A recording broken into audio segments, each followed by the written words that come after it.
Allez, c'est parti. Ma jument a eu un mois de repos. On s'était laissé sur une jument qui avait très peu de contact et vraiment un trot assez étriqué. La longe sur le crâne, supplément elle se barre, c'est top.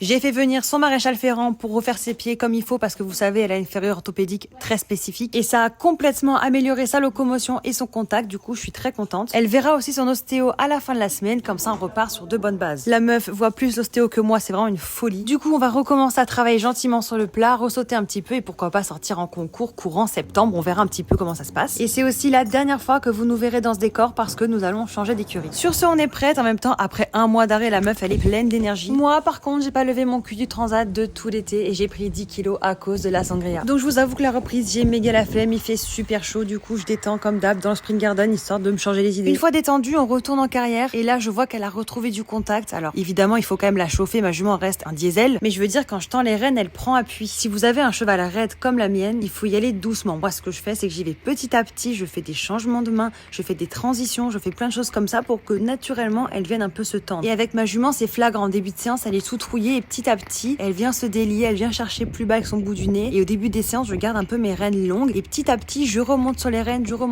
pour essayer de l'asseoir petit à petit. Mais vraiment, avec les chevaux comme ça, il faut y aller doucement.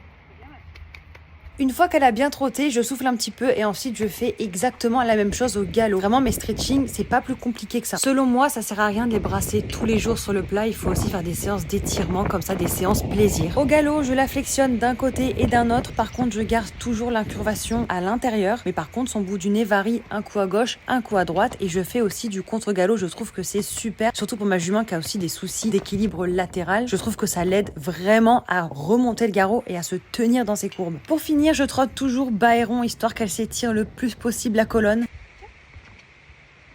Après, on donne 50 000 bonbons, c'est vraiment très important. Ensuite, on se rend compte que je suis rouge tomate, c'est vraiment insupportable. Du coup, très vite, on prend la douche parce qu'il fait 50 degrés. Apparemment, j'ai aussi eu envie de prendre la mienne, mais j'ai très vite regretté parce que c'est gelé. Ah bah ouais, t'as pas l'air con là. Après c'est parti pour le paddock, je vais lui préparer du petit goûter. C'est du son avec des électrolytes parce qu'elle a beaucoup transpiré. Évidemment, elle est grave heureuse de me voir, mais ne vous laissez pas attendrir, elle a juste vu le saut. Et c'est fini, bisous!